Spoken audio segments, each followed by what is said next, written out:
Hi all, അസ്സലാമു അലൈക്കും. Welcome back to Silna's kitchen. ഇന്നത്തെ റെസിപ്പി നല്ലൊരു വെറൈറ്റി ടേസ്റ്റി ആയിട്ടുള്ള ഒരു കിഡിലൻ ഈവനിങ് സ്നാക്സിന്റെ റെസിപ്പിയാണ്. എണ്ണയിൽ പൊരിച്ചെടുക്കാത്ത ഒരു നല്ല വെറൈറ്റി ആയിട്ടുള്ള സ്നാക്സിന്റെ റെസിപ്പിയാണ്. നല്ല ടേസ്റ്റാണ് ഇത് കഴിക്കാനായിട്ട്. എത്ര കഴിച്ചാലും മതിയാവുകയില്ല. അപ്പോൾ ഇതെങ്ങനെയാണ് തയ്യാറാക്കിയെന്ന് അറിയാനായിട്ട് വീഡിയോ സ്കിപ്പ് ചെയ്യാതെ മുഴുവനായിട്ടൊന്ന് കണ്ടു നോക്കണേ. റെസിപ്പിയിലോട്ട് കടക്കുന്നതിന് മുമ്പായി സിൽനാസ് കിച്ചൺ ചാനൽ ആദ്യമായിട്ട് കാണുന്നവരാണെങ്കിൽ പ്ലീസ് ഒന്ന് സബ്സ്ക്രൈബ് ചെയ്തേക്കണേ. ഒപ്പം തന്നെ ഈ വീഡിയോ നിങ്ങൾക്ക് ഇഷ്ടപ്പെടുകയാണെങ്കിൽ ഒരു ലൈക്ക് ചെയ്ത് ഷെയർ ചെയ്ത് സപ്പോർട്ട് ചെയ്യാനും മറക്കരുത്. ഇനി നമുക്ക് റെസിപ്പിയിലോട്ട് കിടക്കാം. ആദ്യം തന്നെ ഈ ഒരു പലഹാരത്തിന് നമുക്ക് മസാലക്കൂട്ട് തയ്യാറാക്കണം. അതിനായിട്ട് ഞാനിവിടെ ഒരു പാൻ സ്റ്റൗവിലേക്ക് വെച്ച് ഫ്ലെയിം ഓൺ ആക്കി കൊടുത്തിട്ടുണ്ട്. ഇതിലേക്ക് കുറച്ച് ഓയിലാണ് ഒഴിച്ചു കൊടുത്തിട്ടുള്ളത്. ഈ ഒരു എണ്ണ നല്ലപോലെ ഒന്ന് ചൂടായിട്ട് വരുന്ന സമയത്ത് ഇതിലേക്ക് ഒരു സവോളയും ഒരു തക്കാളിയും നല്ല പൊടിയായിട്ട് കട്ട് ചെയ്തെടുത്തിട്ടുള്ളത് ഇതിലേക്ക് ഇട്ട് കൊടുക്കുന്നുണ്ട്. പിന്നെ വേണ്ടത് ക്യാരറ്റ് ആണ്. ഞാനിവിടെ ഒരു ക്യാരറ്റ് ഗ്രേറ്ററിൽ ചെറിയ ഹോളിൽ ഒന്ന് ഗ്രേറ്റ് ചെയ്തിട്ട് എടുത്തിട്ടുണ്ട്. ക്യാരറ്റ് അല്ലാതെ വേറെ എന്തെങ്കിലും വെജിറ്റബിൾസ് ആണ് ചേർത്ത് കൊടുക്കേണ്ടത് എന്നുണ്ടെങ്കിൽ അതിട്ട് കൊടുക്കാം, കുഴപ്പമൊന്നുമില്ല. ഇനി ഞാൻ ഇതിലേക്ക് എടുത്തിട്ടുള്ളത് ചിക്കനാണ്. ചിക്കൻ എല്ലില്ലാത്ത പീസ് ഇതുപോലെ നന്നായിട്ട് പൊടിയായിട്ട് കട്ട് ചെയ്തെടുത്തിട്ടുള്ളതാണ് ഇതിലേക്ക് ഇട്ട് കൊടുക്കുന്നത്. ഈ ഒരു മസാലക്കൂട്ടിൻ്റെ പ്രത്യേകത എന്ന് പറയുന്നത് നമ്മൾ എത്രത്തോളം ചെറുതാക്കി കട്ട് ചെയ്തെടുക്കാവോ അത്രയും ചെറുതാക്കിയിട്ട് കട്ട് ചെയ്തെടുക്കണം എല്ലാ ഇൻഗ്രീഡിയൻസും. ഇനി ഒരു ചെറിയ കഷ്ണം ഇഞ്ചിയും ഒരു 3 അല്ലി വെളുത്തുള്ളിയും ഇതുപോലെ കട്ട് ചെയ്തെടുത്തിട്ടുണ്ട്. അതും കൂടെ ഇതിലേക്ക് ഇട്ട് കൊടുക്കാം. വെളുത്തുള്ളിയും ഇഞ്ചിയും ഒന്നിച്ചാണ് ഞാൻ കട്ട് ചെയ്ത് വെച്ചിട്ടുള്ളത്. അത് മുഴുവനായിട്ടും ഇതിലേക്ക് ഇട്ട് കൊടുത്തിട്ടുണ്ട്. പിന്നെ ഇതിലേക്ക് 2 പച്ചമുളക് കട്ട് ചെയ്തതും 1 സ്പൂൺ മുളക് പൊടിയും ഒരു 1/2 സ്പൂൺ കുരുമുളക് പൊടിയും ഒരു 1/4 സ്പൂൺ പെരിഞ്ജീരകപ്പൊടിയും ഒരു നുള്ള് ഗരം മസാലയും ഒരു നുള്ള് മഞ്ഞൾപ്പൊടിയും ആവശ്യത്തിനുള്ള ഉപ്പും കൂടെ ഇതിലേക്ക് ഇട്ട് കൊടുക്കുന്നുണ്ട്. എന്നിട്ട് ഇതെല്ലാം കൂടി നല്ലപോലെ ഒന്ന് ഇളക്കി യോജിപ്പിച്ചതിന് ശേഷം ഒരു 5 മിനിറ്റ് നേരത്തേക്ക് ഇത് വേവിക്കാനായിട്ട് അടച്ചു വെച്ചിരിക്കാം.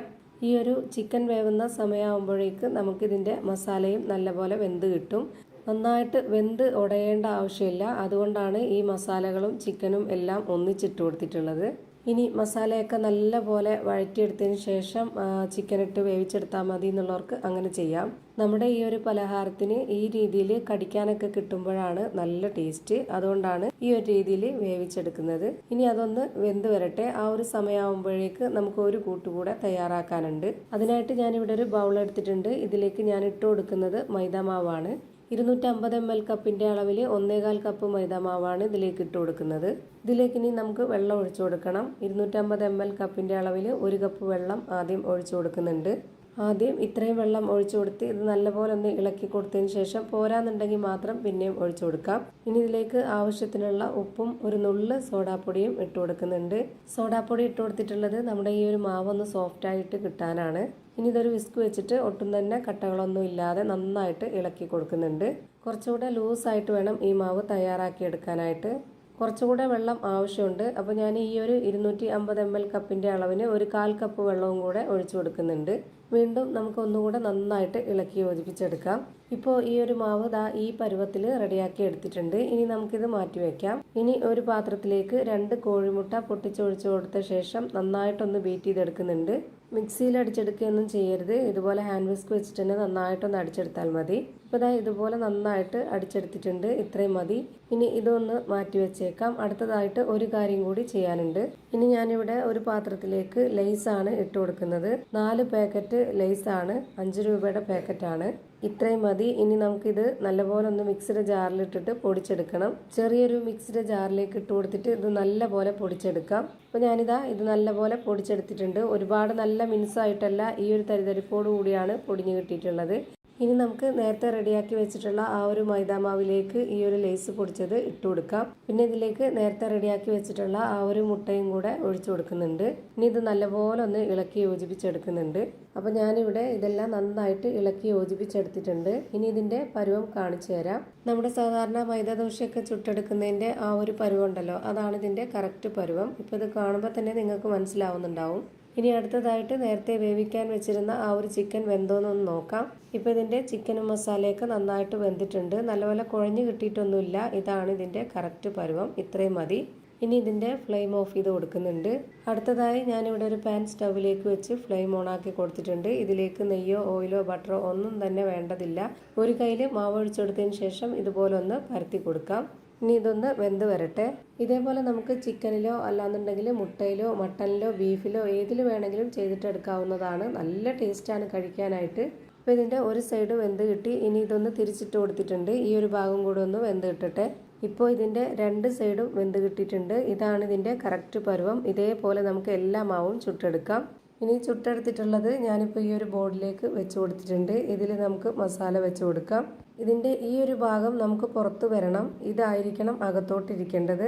ഇനി ഇതിലേക്ക് നമുക്ക് ആ ഒരു ചിക്കൻ്റെ മസാലക്കൂട്ട് വെച്ച് കൊടുക്കാം.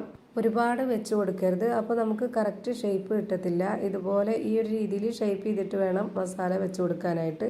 ഇനി ഇതുപോലുള്ള ഭാഗം ആദ്യം മടക്കി വെച്ച് കൊടുത്തതിന് ശേഷം ഇപ്പുറത്തെ സൈഡും കൂടെ ഇതുപോലെ ഒന്ന് മടക്കി വെച്ച് കൊടുക്കുക.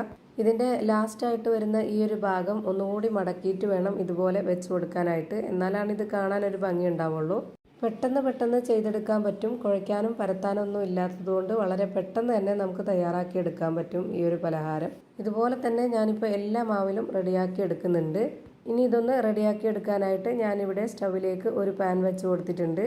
ഇതിൻ്റെ ഫ്ലെയിം ഓൺ ആക്കി പാനൊന്ന് നന്നായിട്ട് ചൂടായിട്ട് വരുമ്പോൾ ഇതുപോലെ 2 പീസ് ബട്ടറാണ് ഇട്ട് കൊടുക്കുന്നത്. ബട്ടർ ഇതുപോലെ ഒന്ന് മെൽറ്റായി വന്നതിന് ശേഷം മീഡിയം ഫ്ലെയിമിലേക്ക് ഇട്ട് കൊടുത്തിട്ട് ഇതുപോലെ ഓരോന്നോരോന്നായിട്ട് വെച്ച് കൊടുക്കാം. ഇതിന് ഒരുപാട് ഫ്ലെയിമിൻ്റെ ആവശ്യമില്ല, അത് പ്രത്യേകം ശ്രദ്ധിക്കണം. ലോ ടു മീഡിയം ഫ്ലെയിമിൽ മാറി തിരിഞ്ഞും ഇട്ട് കൊടുത്തിട്ട് വേണം ഇത് വേവിച്ചെടുക്കാനായിട്ട്. ഇപ്പോൾ ഇതിൻ്റെ എല്ലാം ഒരു സൈഡ് വെന്ത് കിട്ടിയിട്ടുണ്ട്. ഇനി ഇതെല്ലാം ഒന്ന് തിരിച്ചിട്ട് കൊടുക്കാം. തിരിച്ചിട്ട് കൊടുത്തതിന് ശേഷം 1 മിനിറ്റ് നേരത്തേക്ക് വേവിച്ചെടുത്താൽ മതി. ഇനി ഇതിൻ്റെ ഈ ഭാഗം കൂടെ ഒന്ന് വെന്ത് വരട്ടെ. ഇതുപോലെ എല്ലാം തിരിച്ചിട്ട് കൊടുത്തതിന് ശേഷം 1 മിനിറ്റ് കഴിഞ്ഞപ്പോൾ ഞാനിതൊന്ന് തിരിച്ചിട്ട് കൊടുത്ത് നോക്കുന്നുണ്ട്. ഇപ്പോൾ ദാ ഈ ഭാഗവും നല്ല പോലെ വെന്ത് കിട്ടിയിട്ടുണ്ട്. ഇനി ഇതെല്ലാം നമുക്ക് എടുത്തു മാറ്റാം. അപ്പോൾ നമ്മുടെ അടിപൊളി വെറൈറ്റി ടേസ്റ്റി ആയിട്ടുള്ള പലഹാരം റെഡിയായി കിട്ടി. ഇനിയിപ്പോൾ നോമ്പൊക്കെ വരാൻ പോവല്ലേ, അപ്പോൾ നമുക്ക് ഇതുപോലുള്ള പലഹാരങ്ങളൊക്കെ ആണെന്നുണ്ടെങ്കിൽ ഭയങ്കര എളുപ്പമായിരിക്കും. നല്ല ടേസ്റ്റുമാണ്, എല്ലാവർക്കും ഇഷ്ടാവുകയും ചെയ്യും. ഇനി ഇതിൻ്റെ അകം എങ്ങനെയാണ് ഇരിക്കുന്നതെന്ന് അറിയാനായിട്ട് ഞാനിതൊന്ന് കട്ട് ചെയ്ത് കാണിച്ചു തരാം. അപ്പോൾ ഇത്രയേ ഉള്ളൂ ഇന്നത്തെ വീഡിയോ ഇഷ്ടമായാൽ ലൈക്ക് ചെയ്യാനും കമൻറ്റ് ചെയ്യാനും ഷെയർ ചെയ്യാനും മറക്കരുത്. അതുപോലെ തന്നെ ഞാനിടുന്ന പുതിയ വീഡിയോസ് നോട്ടിഫിക്കേഷനായിട്ട് കിട്ടുന്നതിന് വേണ്ടി സബ്സ്ക്രൈബ് ചെയ്ത് ബെല്ലൈക്കൺ അമർത്തി അതിൽ ഓൾ എന്ന ഓപ്ഷൻ എനേബിൾ ചെയ്ത് കൊടുക്കാനും മറക്കരുത്. പുതിയൊരു വീഡിയോയുമായി വീണ്ടും വരും. Thank you for watching.